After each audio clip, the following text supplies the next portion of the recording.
Hey, it's Lang, and today in this video, I'm going to be reacting to an spoiler discussion on the book called Project Hail Mary by Andy Weir, which was also the best-selling author of The Martian, which was a movie with Mark Wahlberg, from what I remember. So this, I think, is his third book, and so this is not for people who haven't read the book. If you haven't read the book yet, it's a really good book. You should go read it. But this is for people who want to discuss and talk about the actual plot points in the book and what the book is about. And in order for me to do that, I am reacting to someone else's video, and they're going to be talking about, I guess, the book, what they liked, what they didn't like. And I haven't watched this person yet. So let's do it. Today I'm going to talk about Project Hail Mary by Andy Weir. I have mixed feelings about it. On the one hand, I absolutely loved it. But on the other hand, there was some things I felt were kind of weird and unsuccessful about it. Oh, really? Confused. So I want to talk about. Okay, that's interesting because for me, I really like the book. But there are some parts where I didn't understand, so maybe it's the same parts. But we'll see. Today. See you after the jump. Okay, so I read The Martian back in 2020, which I thought I read it several years ago. I guess 2020 just lasted an eternity. But it was one of my top 8 books that I read in 2020. I absolutely loved The Martian. Yeah, I really liked The Martian too. Same author, so if you haven't read any of his books, read The Martian first, then maybe read Project Hail Mary. Martian, everything about it. I read it in 2 days. So I was super excited because everyone was going crazy about Project Hail Mary. It's good. I liked it. Artemis, because I heard very mixed reviews, and some of the negative reviews I heard, I kind of knew that book probably wouldn't be good for me. But when I heard everyone going head over heels for Project Hail Mary, I knew I had to read it. I thought I was going to be blown away again. And in some ways I was. So I'm going to start there. I'm going to start with what I loved in the plot. All right, let's see what she liked. I should mention this is actually going to be a full spoiler review because I can't talk about what I like and dislike about it without spoilering this book. I will say I went into this book completely blind like I normally try to do, and I do think it really helps. So in my opinion, you should go in as blind as possible. So turn off now. So Weir knows how to do the loner in space. He's just good at it. The Martian was that, this is sort of that, and he just got back to what he knew. I care deeply about what's happening. He gets me there. He gets me caring about the mission, caring about what's going on, caring about his characters. He's also very good at making me feel the anxiety, something that he did very well in The Martian as well. I felt it. I felt the anxiousness. And even though I wouldn't say he's some grand prose master. Yeah, for me, it's the same thing because when I went into this book, the only thing that I knew was the character wakes up on a spaceship. I had no idea that the book was about first contact. So that was really cool when that actually happened. And I understand what she's saying about, Andy Weir's good at writing the loner. Because in The Martian, it was just one person. And it was all about their thoughts and how they figured out things to work, right? So in Project Hail Mary, it's kind of the same. It's kind of I wouldn't say The Martian 2.0, but it's a very similar book. So if you enjoyed The Martian, then you'll definitely enjoy this book too. So let's continue. Some way, how the way he describes space really impresses that lonely, scary, vast feeling. I don't know how he does it, but he really gets that heart of that feeling. Who couldn't love Rocky? Rocky's incredible. I loved him so much. I loved the whole alien race. I loved the differences. I loved how they had to work together. That whole thing was just totally up my alley. Them building a...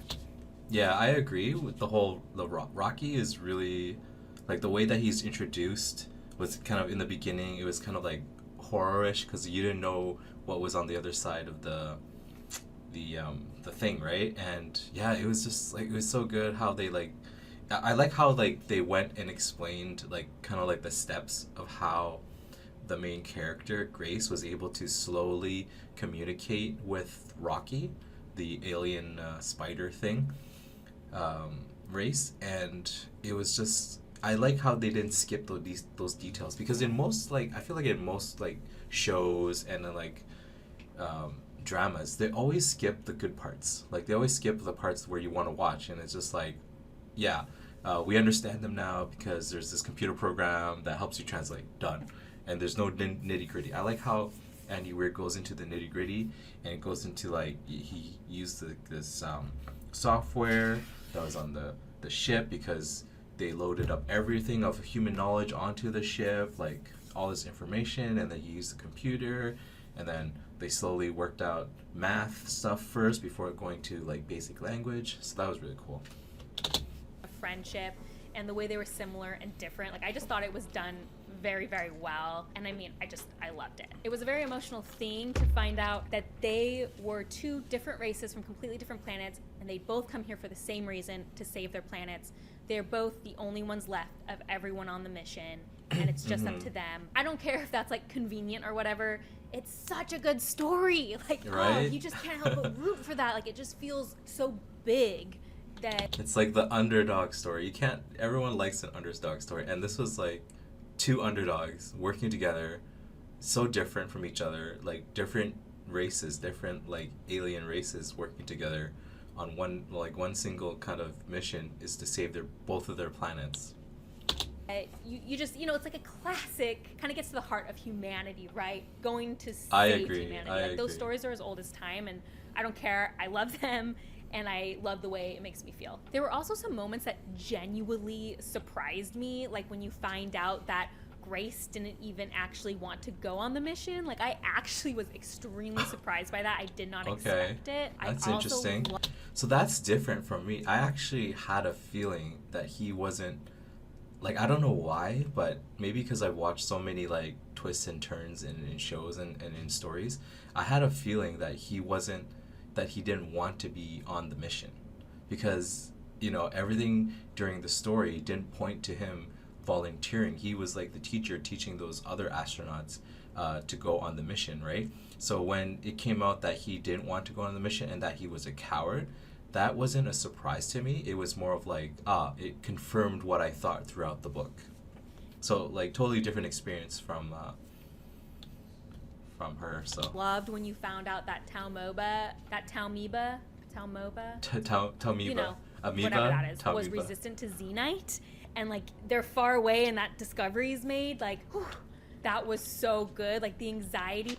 Oh yeah, that was like, I'm like, what? I thought the story was over. I thought it was gonna be a classic story of he comes back to Earth, proves Stratton wrong, and like he becomes a hero, and there's like another problem or something because there's like World War III and that he has to solve. But the fact that there was like a problem that was about Xenonite, and that somehow that like the Xenonite was the Taomoba was getting out of the Xenonite, and like the reason for it was because of it was evolution, and like they were hiding and getting out of Xenonite. That was incredible. Like I was like I didn't see that coming, right?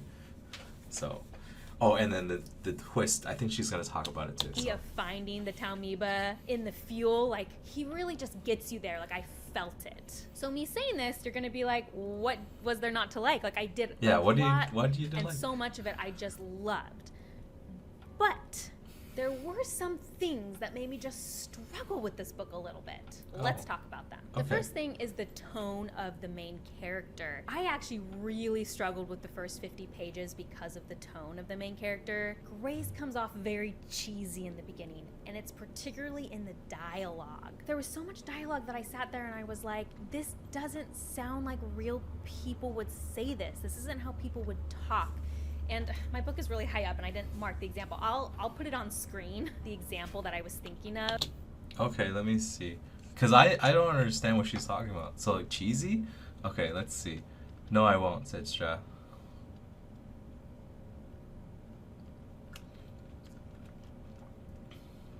Okay, so she's talking about the dialogue between the other characters. You and what army?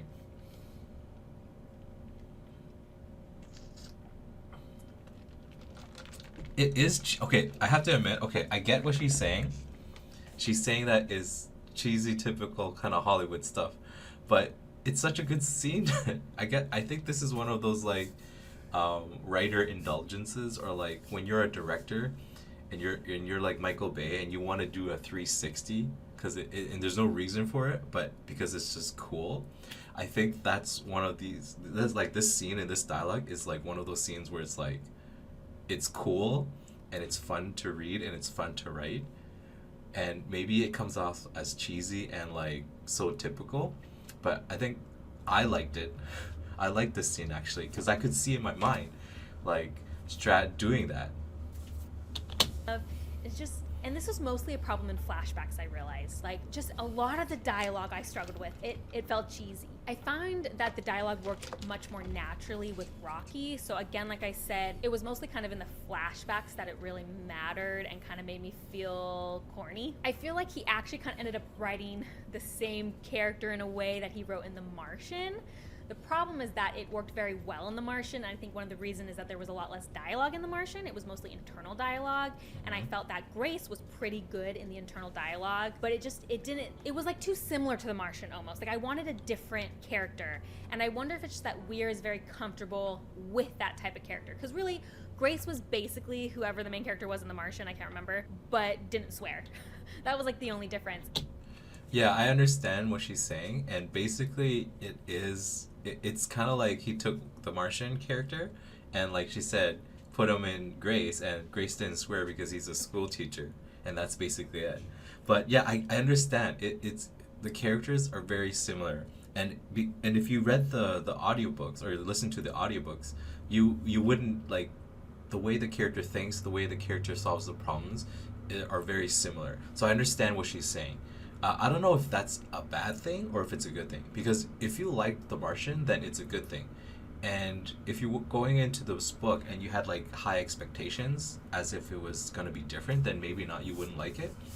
But I enjoyed it. Even though the characters were very similar, I still really liked it. So from what I've heard about Artemis, he really went with a different character, and it was, a lot of people criticized it. So I don't know if this is true, but I wonder if he was like, okay, I'm gonna go back to what I know I can write, and I know I can write this, so I'm just gonna do it. The problem is that the stakes are about 1,000 times higher in Project Hail Mary than in The Martian. Now, of course, when you're reading The Martian, it feels extremely high stakes. You've got this guy stuck on Mars, you know? But compared to Project Hail Mary, which is literally saving all of humanity, the stakes can't be compared. And so because of that, I found that Project Hail Mary actually brought up some very interesting moral questions, particularly in the flashbacks about basically someone giving all power to just get this done, and, you know, what was the morality of that? Like, I think of the melting ice scene. Like, that was a very intense scene, and there was a lot of scenes like that that really made me question, but he threw jokes in and made light of it so often that you were never allowed to just, like, marinate in that moral question. And there was so many dilemmas presented throughout the novel, but because it was always like the next thing was the butt of a joke, I didn't get enough time to really like ruminate on that. And look, I'm not asking Weir to be like Becky Chambers and to be taught or fortunate, or to be like Ted Chiang. Like, I'm not asking him to like make this super serious book or character, but I do think Grace being slightly more serious would have really benefited this novel. Or another alternative would have been that Grace was front-facing, very jokey like that, but internally at least was a little bit more serious, and it was just like a front. I think just like that slight tweak would have made a lot of the flashback scenes a little bit more successful for me and taken a lot of the cheese out. Number 2, why was Grace allowed to be in every single meeting? This annoyed me through the entire book. Why was this random science teacher allowed into all the meetings? Like, at first it made sense, because here's the thing. Wait a minute. Isn't the reason... Wait, so I don't know what she's going to say, but from what I understand was Grace was in all the meetings was because he had the gene. He was like the backup's backup.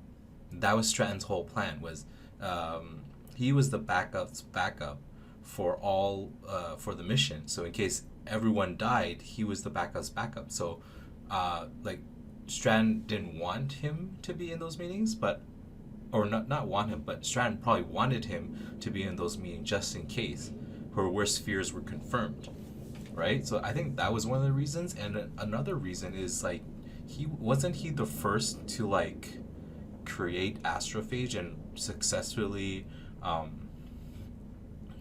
successfully breed astrophage. So for me it made sense like for him to be in all the meetings. So let's see what she's gonna say.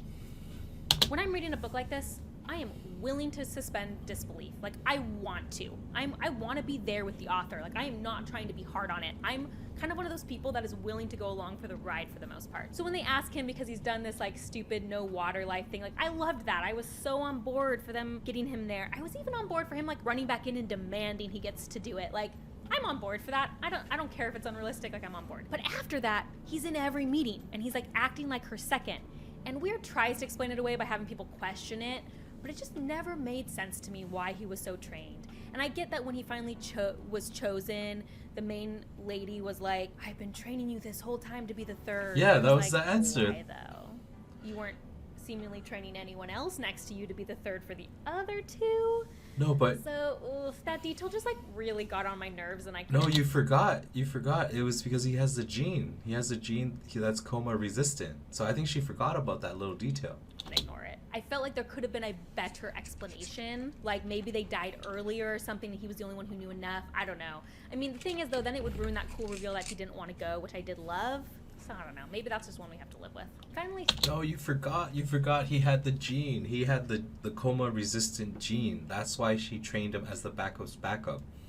3, the memory loss was kind of weird. Like who gets memory loss like that and then just remembers things linearly? Like that's not how it works, right? Wouldn't other things have triggered it? Like, so that was like a little hard to believe. I will be honest, of all the criticisms, this one's the one I'm easiest to let go because again, I want this to work, and it obviously provided some pretty intense moments when he didn't remember anything. It was also a very convenient way to not just info dump on us. So this one I'm willing to let go, but it was something I noticed for someone who prides himself on being very realistic science-wise, and Project Hail Mary in terms of like the space stuff and the science surrounding the new organisms was so realistic and dead on and like so interesting and just full of jargon. It feels weird that kind of like the brain science of remembering was so off. I think that's why it's more in contrast in this book, because usually he's very good at science. So overall, number 1 was the most challenging for me. I just really struggled with Grace's characterization and his tone. It really hurt the novel for me. I just wish that Weir would have pushed himself and did something slightly different. That being said... So I think it's just a matter of taste, right? So like, I guess if Grace was more of a serious type, more melancholy, then people would have said something like, I think he was too not introverted, but like too serious all the time. So it's a hard thing to win, right? It's like you create a character that is what is intended for the book, or you create a character that is a bit more serious, and then some people don't like, some people do like. So I think it's a matter of taste. Even though that was a big deal to me, I still ended up giving Project Hail Mary a 4 because, oh gosh, I love everything else about it. I love the alien race, I love Rocky, I love the ending, I love how everything's resolved. I just really wish that had been changed. So I'm going to be really interested to see what happens with Andy Weir going forward with his next book. I'm really hoping he'll challenge himself and make a different kind of character. Not that I want his books to not be humorous. Again, I think he is pretty funny, and so I think humorous books are great for him, but I think you can still have a humorous book and not have every character be that same cookie cutter. See First Law, right? First Law is actually hilarious. No character in that is cheesy or like over the top silly or jokey.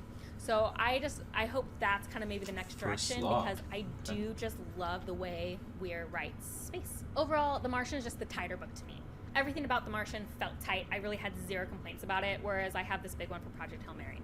But I'd like to know what you think, because I feel like this is very unpopular, because everyone I know has been giving like Project Hail Mary 5 stars, and that's their top book of the year. So I'm curious if any of these criticisms ring true, but you just didn't care about them, or maybe now you'll notice them. Yeah, I agree mostly with her. Like, the book is great. The criticisms, like, the character could have changed a bit. I can see it. I can see, like, yeah, it's too similar to The Martian. And if you read too much of the same character, you get kind of bored, right? So I understand from that point of view. The whole thing about why Grace was in all the meetings, I disagree, because I think she forgot the main very important detail, and that was Grace had the coma-resistant genes, so he had to be in all the meetings because he was the backup's backup, and Stratton knew that, and Stratton, obviously didn't want him to go, but he was, so good at kind of everything already, so it just made sense. And I think, and that's been our kind of discussion about Project Hail Mary. If you like sciencey books that are kind of like easy to digest, so like if you're not a science fiction fan, this is a book to read because it's not very difficult to get into, and at the premise at the core of the story, it's a story about first contact, about friendship, and underdogs conquering a huge problem in saving the world, and that's kind of pretty much it. So this has been a GuyReacts.